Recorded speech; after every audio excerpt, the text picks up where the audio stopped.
Good morning all of you. Today we are going to take our next topic, types of materials. हम लोग क्या पढ़ेंगे अब? Types of material. Type of material हमारा next topic है.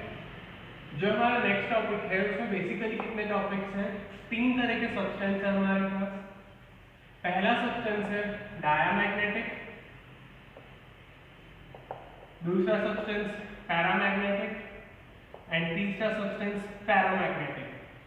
3 तरह के सब्सटेंसेस हमारे पास है. पहला डायमैग्नेटिक, दूसरा पैरामैग्नेटिक और तीसरा फेरोमैग्नेटिक. क्या डिफरेंसेस हैं इन तीनों में? सबसे पहले हम डिफरेंसेस को क्लियर करते हैं. तो सबसे पहले हम देखते हैं डायमैग्नेटिक सब्सटेंस क्या होते हैं. डायमैग्नेटिक सब्सटेंसेस वो सब्सटेंसेस होते हैं जिनके आउटर मोस्ट शेल में या हमेशा 2 इलेक्ट्रॉन्स रहते हैं. आउटर मोस्ट शेल में कितने इलेक्ट्रॉन्स रहते हैं? हमेशा 2 इलेक्ट्रॉन्स. और जब भी 2 इलेक्ट्रॉन्स होंगे तो हमने क्वांटम मैकेनिक्स में पढ़ा है कि इन दोनों की जो स्पिन होगी वो क्या होगी? अपोजिट होगी एक दूसरे के. अगर एक इलेक्ट्रॉन इस तरह से डायरेक्शन में है, ये डायरेक्शन कौन सी है? Anti clockwise. तो दूसरा इलेक्ट्रॉन किस डायरेक्शन में होगा? क्लॉकवाइज डायरेक्शन में. अगर एक इलेक्ट्रॉन एंटी क्लॉकवाइज डायरेक्शन में, दूसरा कौन सी में होगा? एंटी क्लॉकवाइज डायरेक्शन में. तो जिन मटेरियल्स के आउटर मोस्ट शेल में 2 इलेक्ट्रॉन्स होते हैं तो उनका मोशन किस तरह से होता है? एक क्लॉकवाइज और एक एंटी क्लॉकवाइज. तो जब इनका मोशन होता है तो क्या होता है कि दोनों इलेक्ट्रॉन्स हैं, दोनों एक दूसरे को क्या कर देते हैं? एक दूसरे का डायपोल कैंसिल कर देते हैं.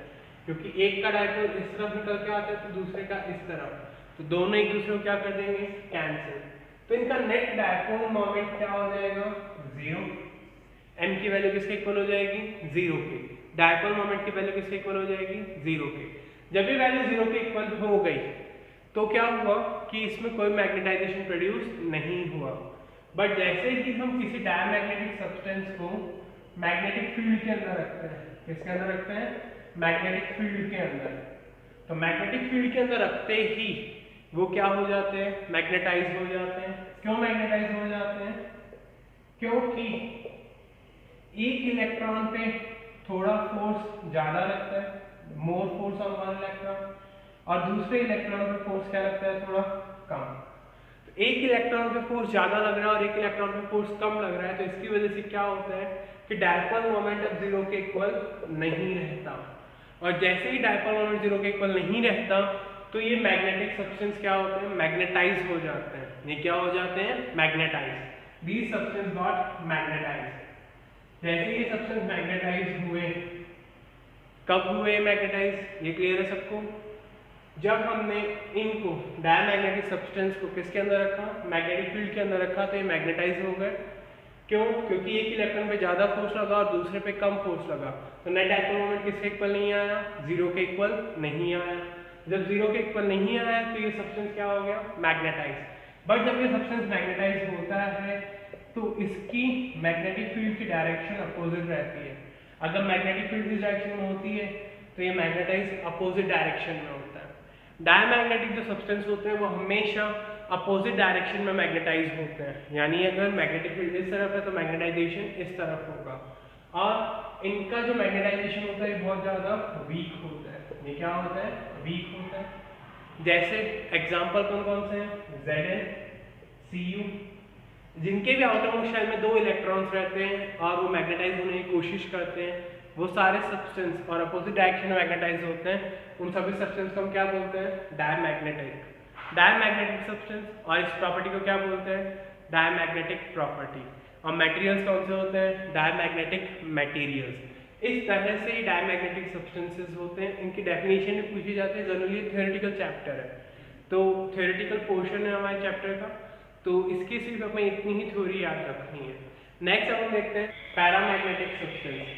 पैरामैग्नेटिक सब्सटेंसेस वो सब्सटेंसेस होते हैं जिनके आउटर मोस्ट शेल में एक ही इलेक्ट्रॉन होता है. आउटर मोस्ट शेल में एक ही इलेक्ट्रॉन होता है.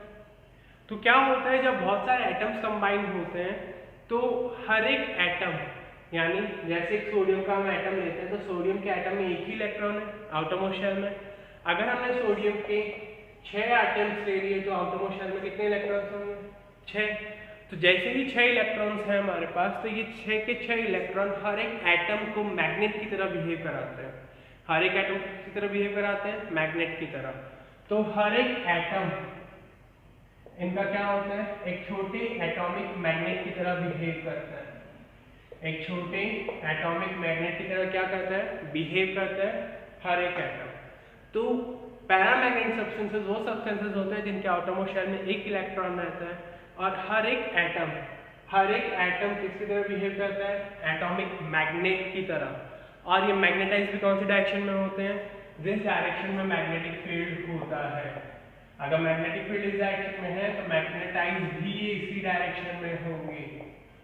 ये सब्सटेंसेस क्या होते हैं, पैरामैग्नेटिक सब्सटेंस।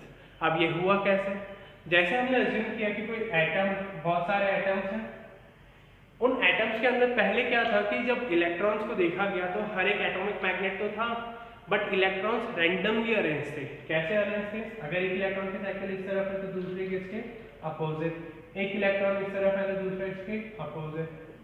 तो हर एक का इलेक्ट्रॉन का जो डायपोल मोमेंट था वो क्या हो रहा था, कैंसिल, यानी इसका डायपोल मोमेंट ये कैंसिल कर देगा, इसका ये, तो नेट डायपोल मोमेंट कितना आएगा, 0। तो नेट डायपोल मोमेंट 0 हो गया। बट जैसे ही हम इनको मैग्नेटिक फील्ड के अंदर रखते हैं, जैसे ही हमने इस पैरामैग्नेटिक सब्सटेंस को मैग्नेटिक फील्ड के अंदर रखा, तो मैग्नेटिक फील्ड के अंदर रखते ही क्या होगा कि ये जो सब्सटेंस है इनकी डायरेक्शन क्या हो जाएगी, सेम। इन सभी की डायरेक्शन क्या हो जाएगी, सभी एटॉमिक मैग्नेट की डायरेक्शन सेम हो जाएगी। और कौन सी डायरेक्शन में, जिस तरफ मैग्नेटिक फील्ड की डायरेक्शन है, और नेट डायपोल मोमेंट ऑफ 0 नहीं रहेगा। ये जो सब्सटेंसेस होते हैं ये कौन से होते हैं, पैरामैग्नेटिक सब्सटेंस। पैरामैग्नेटिक सब्सटेंस वो होते हैं जिनके आउटरमोस्ट शेल में एक इलेक्ट्रॉन रहता है, ये मैग्नेटाइज उसी डायरेक्शन में होते हैं जिधर मैग्नेटिक फील्ड होती है, और हर एक एटम किसकी तरह बिहेव करता है, एटॉमिक मैग्नेट की तरह। ऐसे क्यों हुआ, क्योंकि जब मैग्नेटिक फील्ड नहीं थी तो नेट डायपोल मोमेंट क्या था, 0, क्योंकि हर एक इलेक्ट्रॉन का जो मोशन था वो रैंडमली अरेंज थे। रैंडमली अरेंज का मतलब कि नेट डायपोल निकल के कितना आ रहा था, 0। बट जैसे ही हमने मैग्नेटिक फील्ड अप्लाई की तो सभी इलेक्ट्रॉन्स की डायरेक्शन क्या हो जाएगी, सेम हो जाएगी। तो सभी इलेक्ट्रॉन्स की डायरेक्शन सेम हो गई तो नेट डायपोल मोमेंट 0 नहीं रहेगा, और 0 नहीं रहेगा तो मटेरियल क्या हो गया, पैरामैग्नेटाइज हो गया। यानी वो मटेरियल पैरामैग्नेटिक था जो पैरामैग्नेटिक सब्सटेंस की तरह यूज आ रहा है हमारे। Is that clear? Next one is paramagnetic substance. Paramagnetic substance वो सब्सटेंस है जिनके आउटरमोस्ट शेल में भी एक ही इलेक्ट्रॉन होता है, बट अगर 5 एटम एक सब्सटेंस के हैं तो एक दूसरा इलेक्ट्रॉन दूसरे सब्सटेंस का होगा। जैसे 5 इलेक्ट्रॉन सोडियम के हैं तो एक इलेक्ट्रॉन किसका है, क्लोरीन का है, यानी एक एटम दूसरे सब्सटेंस का होता है। इसके अंदर क्या डिफरेंस होता है पैरामैग्नेटिक और पैरामैग्नेटिक में, इसमें सेम तरह के एटम्स रहते हैं, बट इसमें एक इम्प्योर एटम भी रहता है कि अगर 5 सोडियम है तो एक किसका एटम है, क्लोरीन का एटम भी है। तो इस तरह से इनमें भी क्या होता है कि जब मैग्नेटिक फील्ड अप्लाई नहीं करते तो इनकी डायरेक्शन क्या रहती है, रैंडमली अरेंज। हर एक एटम की डायरेक्शन क्या रहती है, रैंडम। ये सब में किसकी तरह बिहेव करेंगे, एटॉमिक मैग्नेट की तरह। बट यहाँ पे भी नेट डायपोल कितना आएगा, 0 आएगा। बट इसमें क्या होता है पैरामैग्नेटिक में कि अगर हमने सब्सटेंस को स्ट्रॉन्ग मैग्नेटिक फील्ड के अंदर रखा तो जो मैग्नेटाइजेशन होगा वो स्ट्रॉन्ग होगा, जो मैग्नेटाइजेशन होगा वो क्या होगा, स्ट्रॉन्ग होगा। और अगर वीक के अंदर रखा तो मैग्नेटाइजेशन क्या होगा, वीक होगा। वो उसी की कैपेसिटी के ऊपर डिपेंड करता है कि कौन सा सब्सटेंस होगा। अब इसकी एक्सप्लेनेशन देखते हैं, पैरामैग्नेटिक सब्सटेंस क्या होते हैं। अब ये जो पैरामैग्नेटिक सब्सटेंस है इनका मैग्नेटिज्म कैसे आता है, तो हमने क्या माना कि एक हमारे पास एटम था, उसके अंदर कुछ इलेक्ट्रॉन्स थे। इलेक्ट्रॉन्स पहले रैंडमली अरेंज थे, यानी कुछ इलेक्ट्रॉन्स इस डायरेक्शन में थे, कुछ इस डायरेक्शन में, कुछ ऊपर की तरफ, कुछ नीचे की तरफ, कुछ नीचे की तरफ। इस तरह से इलेक्ट्रॉन्स क्या थे, अरेंज थे। तो जब इलेक्ट्रॉन्स इस तरह से अरेंज थे, जब हम इनको वीक मैग्नेटिक फील्ड के अंदर रखते हैं तो क्या होता है कि सभी इलेक्ट्रॉन्स का अरेंजमेंट चेंज नहीं होता, बट एक डायरेक्शन एक्स्ट्रा हो जाती है। जैसे एक इलेक्ट्रॉन का एरिया बढ़ गया, यानी ये एरिया क्या हो गया, इंक्रीज हो गया, और बाकी एरिया क्या हो गए, डिक्रीज हो गए। ये तीनों एरिया क्या हो जाते हैं, डिक्रीज। यानी यहाँ पे जो इलेक्ट्रॉन्स मैग्नेटाइज होने थे वो ढंग से मैग्नेटाइज नहीं हुए। ये कब होता है, जब हम वीक मैग्नेटिक फील्ड के अंदर इनको रखते हैं। वीक के अंदर रखने से ये होता है, बट जैसे ही हम इनको स्ट्रॉन्ग के अंदर रखते हैं तो स्ट्रॉन्ग के अंदर रखने से क्या होगा, सारे के सारे इलेक्ट्रॉन्स जितने भी एटम्स के हैं वो सब क्या हो जाएंगे, एक ही डायरेक्शन में अलाइन हो जाएंगे।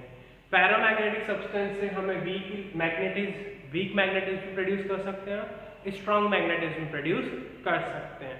Is that clear all of you? Now the next topic is curies temperature. Curies temperature के पहले हम देखते हैं क्यूरीज लॉ। क्यूरी लॉ क्या कहा है इस लॉ के अंदर क्यूरी साइंटिस्ट ने? इन्होंने क्या कहा कि मैग्नेटिक सब्सेप्टिबिलिटी, एक टर्म पढ़ा था हमने, magnetic susceptibility is inversely proportional to temperature in kelvin. वो क्या होता है? इनवर्सली प्रोपोर्शनल होता है टेम्परेचर के, और टेम्परेचर हम किस में ले रहे हैं? केल्विन में। According to Curie's law, magnetic susceptibility is inversely proportional to temperature taken in kelvin. जैसे ही प्रोपोर्शनल साइन हटता है तो क्या आता है? कांस्टेंट। यहाँ पे कांस्टेंट क्या आता है? C। ये C क्या होता है? Curie's constant. ये C क्या होता है? Curie's constant. तो क्यूरी टेम्परेचर क्या है? क्यूरी टेम्परेचर, क्यूरीज टेम्परेचर ये क्या होता है?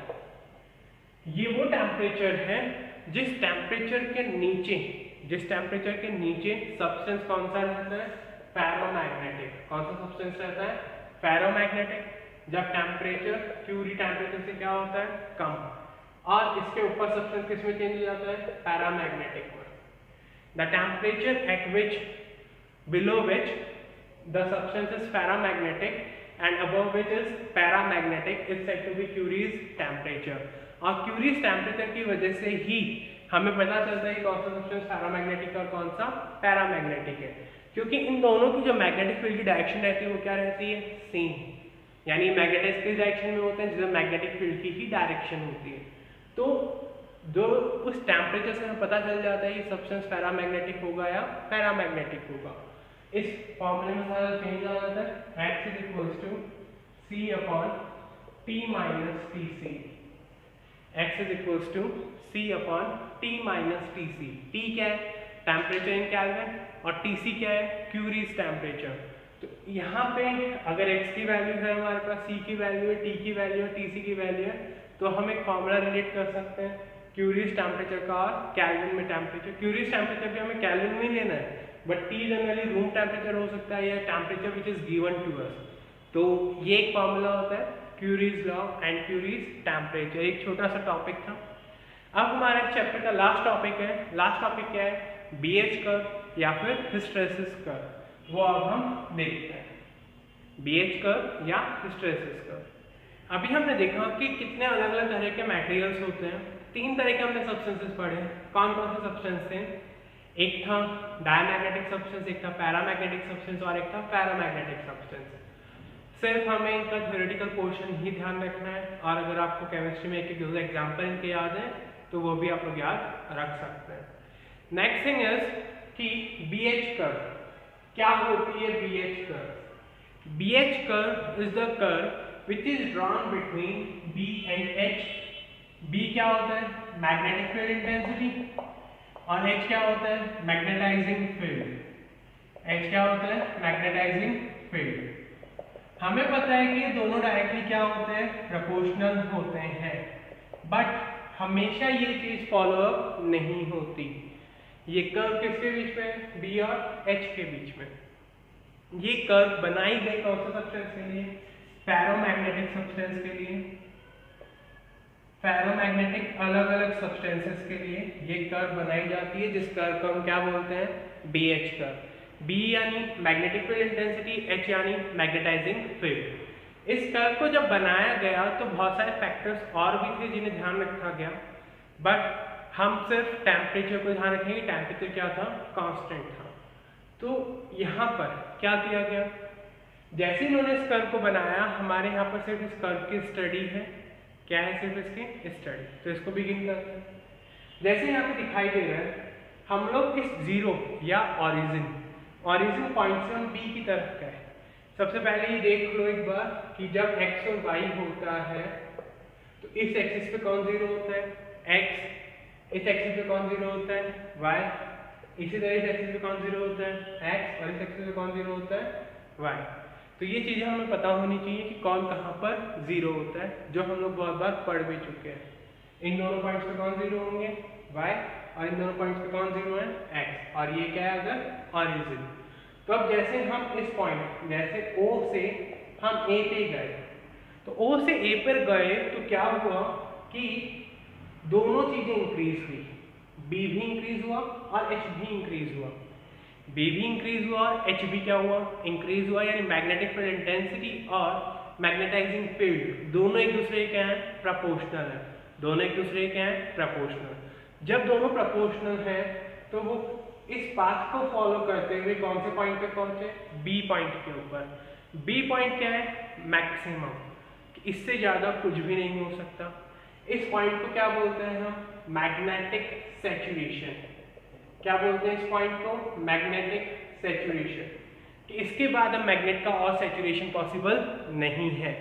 This point is known as magnetic saturation, B point. जैसे ही हम बी पॉइंट पे आए तो क्या हुआ, लेफ्ट की तरफ ये कर्व मूव कर रही है, बी से सी की तरफ जा रही है, बी से सी की तरफ। जब बी से सी की तरफ ये कर्व जा रही है तो क्या हो रहा है, एच भी डिक्रीज हो रहा है और बी भी डिक्रीज हो रहा है, बट दोनों अब एक दूसरे के प्रोपोर्शनल नहीं है, दोनों एक दूसरे के प्रोपोर्शनल नहीं है, यानी जो स्लोप H के ऊपर आ रहा है वो B के ऊपर नहीं आ रहा।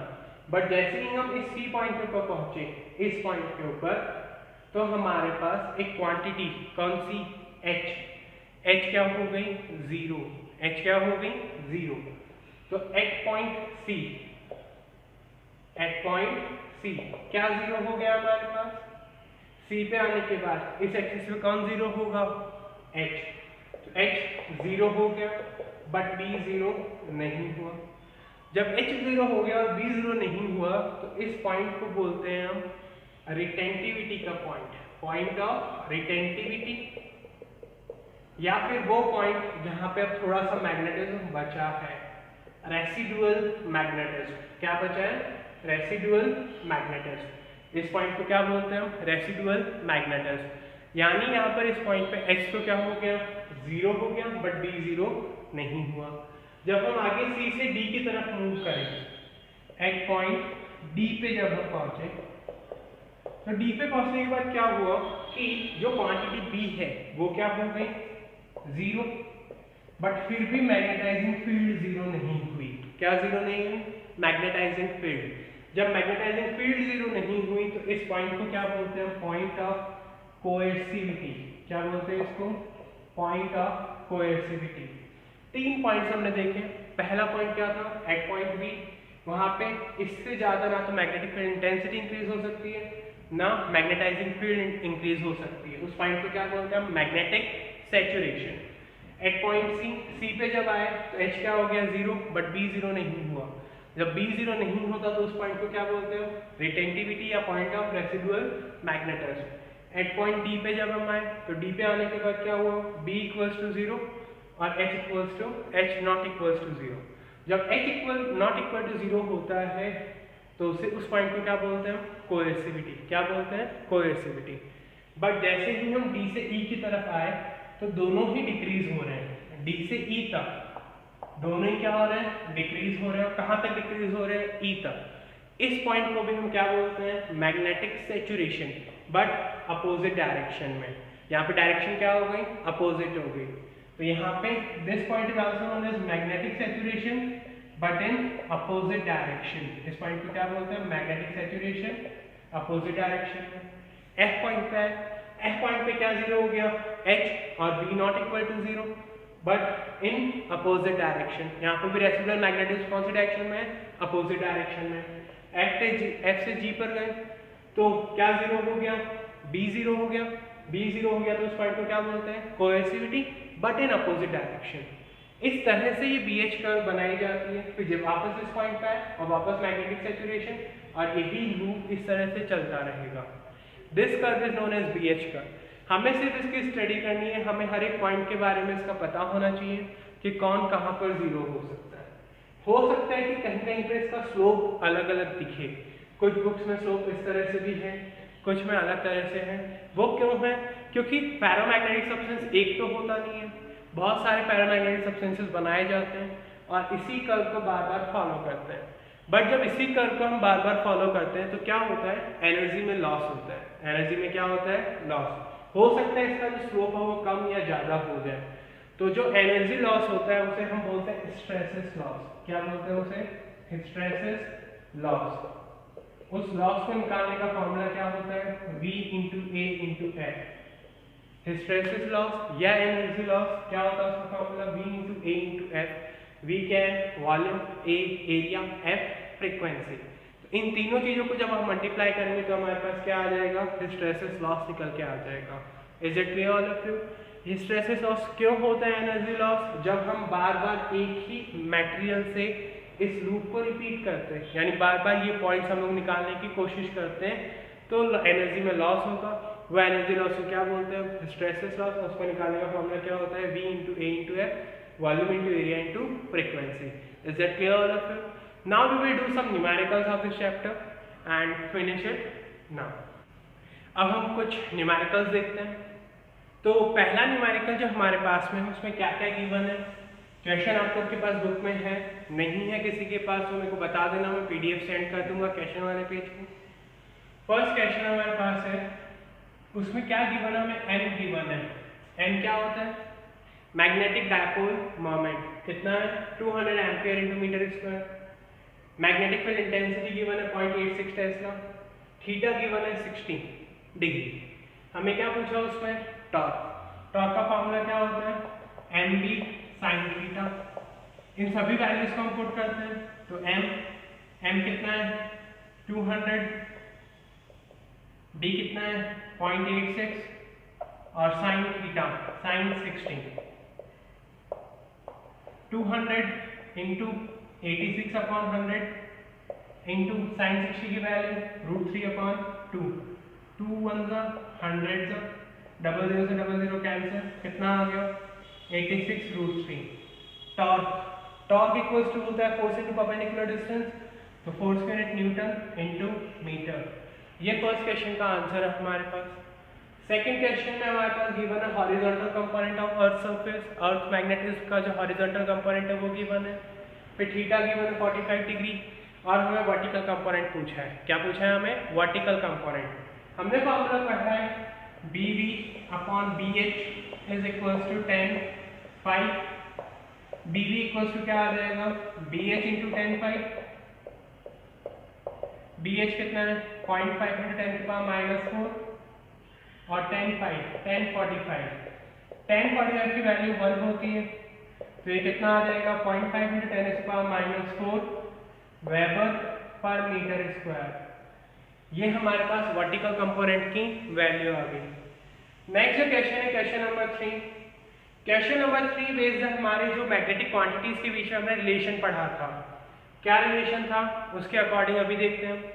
सबसे पहले इसका एरिया गिवन है 1 सेंटीमीटर स्क्वायर। सेंटीमीटर जो यूनिट होती है वो कौन से सिस्टम में होती है, CGS।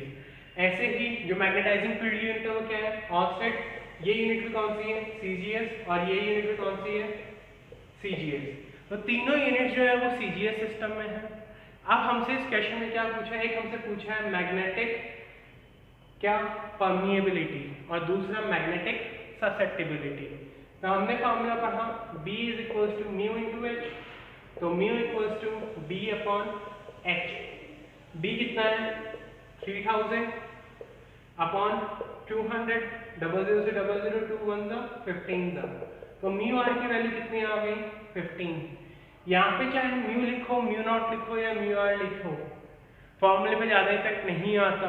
क्यों नहीं आता, क्योंकि म्यू आर क्या होता है मैग्नेटिक परमिएबिलिटी, म्यू क्या था magnetic permeability of any substance, और म्यू नॉट क्या था magnetic permeability of free space. तो हम तीनों में से कुछ भी यूज कर सकते हैं अकॉर्डिंग टू क्वेश्चन। तो म्यू आर की वैल्यू आ गई हमारे पास 15। अब हमसे पूछा है x। हमने एक फॉर्मूला पढ़ा था mu R is equals to 1 plus x। तो म्यू आर कितना है 15 is equals to 1 plus x, तो x की वैल्यू क्या आ जाएगी 14। तो मैग्नेटिक ससेप्टिबिलिटी कितनी आ गई 14 आ गई। ये तीनों क्वेश्चंस इस तरह से हमें सॉल्व करने हैं। अब हम और कुछ क्वेश्चंस देखते हैं। अभी हमने 3 क्वेश्चंस देखे, अब हम 3 क्वेश्चंस और देखते हैं। Question number 4। क्वेश्चन नंबर 4 में इस तरह से इक्वेशन गिवन है। क्या इक्वेशन है? Mu is equals to 0.4 upon h plus 12 into 10 to power -4। b equals to given है 1 टेस्ला। हमें h की वैल्यू पूछी है। किसकी वैल्यू पूछी है? h की। हमने एक फॉर्मूला पढ़ा था b is equals to mu into h होता है, बट ये म्यू इंटू h यहाँ पे आ नहीं रहा, तो हम इसकी वैल्यू कहाँ पे सब्स्टिट्यूट करेंगे? तो हम क्या कर रहे हैं, राइट हैंड साइड में एलसीएम लेते हैं। तो 0.4 एलसीएम लेंगे तो एलसीएम पूरे का h हो गया 12 इंटू 10 की पावर -4 इंटू h। हमने एलसीएम लिया। अभी h यहाँ पे डिवाइड में है, उधर जाएगा तो मल्टीप्लाई में, तो ये क्या आ जाएगा? Mu h is equals to 0.4 into 12, 0.4 plus 12 into 10 की power -4 hertz. Mu into h किसके इक्वल होता है? b के। b की वैल्यू क्या है? 1। तो 1 is equals to 0.4 plus 12 into 10 की पावर -4 h क्या होता है? हेनरी। मैग्नेटाइजिंग फील्ड की यूनिट होती है, बट हमें यहाँ पे h क्या रिप्रेजेंट कर रहा है? मैग्नेटाइजिंग फील्ड कितनी आएगी? 0.4 इधर प्लस का इधर आएगा तो माइनस का, तो 1 minus 0.4 is equals to 12 into 10 की पावर -4 इंटू h। ये हो जाएगा 0.6 इज इक्वल्स टू 12 इंटू 10 की पावर -4 इंटू h। पॉइंट हटाएंगे तो एक 10 आ गया, तो 6/10 इज इक्वल्स टू 12 इंटू 10 की पावर -4 हर्ट्ज। 6 1 जा 2 जा 2 10 जा 20। जब इसको हम सॉल्व करेंगे तो h की वैल्यू कितनी आ जाएगी? 500। इस तरह से हमें इस क्वेश्चन को सॉल्व करना है। नेक्स्ट क्वेश्चन, क्वेश्चन 5 में हमें गिवन है h magnetising field, b given है 8 पाई t और म्यू नॉट गिवन है 4 पाई 10 की पावर -7। हमसे म्यू r की वैल्यू पूछी है। किसकी वैल्यू पूछी है? Mu r। तो हमने एक फॉर्मूला पढ़ा था मैग्नेटिक परमिएबिलिटी का, रिलेटिव परमिएबिलिटी का। म्यू r इक्वल्स टू क्या था? Mu upon mu not. Mu क्या होता है? b equals to mu into h, तो mu is equals to b upon h। तो mu equals to b upon h हम यहाँ पे पुट कर देते हैं, तो b upon h into mu naught. b की वैल्यू कितनी है? 8 पाई t। h कितना है? 2 इंटू 10 इज पावर 3 और म्यू नॉट कितना है? 4 पाई इंटू 10 इज पावर -7। तो into 4 pi into 10 is power -7। 4 पाई 2 2 10 की पावर 3 10 की पावर -7 10 की पावर -4 बचेगा नीचे, ऊपर जाएगा तो 10 की पावर 4। तो 10 की पावर 4 टेस्ला हमारे पास क्या आ जाएगी? Relative permeability. Next question 7। इस क्वेश्चन में हमसे पूछा हिस्टैरिसीस लॉस। क्या पूछा है? Hysteresis loss. हिस्टैरिसीस लॉस अभी हमने देखा था फॉर्मूला क्या होता है हिस्टैरिसीस लॉस का? Q is equals to V into A into F, volume into area into frequency. तो हमें ये निकालना है। तो वॉल्यूम यहाँ पे डायरेक्टली गिवन नहीं है, बट हमने फॉर्मूला पढ़ा है क्या? Density is equals to mass upon volume. So volume is equals to mass upon density. इसको हम यहाँ पे पुट करते हैं, तो mass upon density into area into frequency. कुछ क्वेश्चंस में हो सकता है फ्रीक्वेंसी की वैल्यू गिवन ना हो। 50 hertz all over India frequency की वैल्यू 50 हर्ट्ज ही होती है, तो हमें वही लेनी है डायरेक्टली, चाहे गिवन हो या नहीं हो। 50 hertz is the fix value, हमें वही वैल्यू हमेशा लेनी है। फिर Q की वैल्यू आ गई, तो M कितना है? मास 0.6 kg। डेंसिटी कितनी है? 7.8 इंटू 10⁻³ एरिया 0.722 और फ्रीक्वेंसी 50। इन सभी वैल्यूज को जब हम पुट करेंगे तो हमारे पास एनर्जी आ जाएगी किसमें? जूल में। किसमें आएगी एनर्जी? जूल में। एनर्जी की यूनिट क्या होती है? जूल होती है। बाकी कुछ क्वेश्चंस क्यूरीज टेम्परेचर के ऊपर बेस्ड है, क्यूरी लॉ के ऊपर बेस्ड है, वो क्वेश्चंस आप लोग को खुद को ट्राई करना है। उनमें कोई प्रॉब्लम आती है तो आप लोग पूछ सकते हैं, बट पूछिएगा जरूर। Is that clear? Thank you all of you, have a nice day.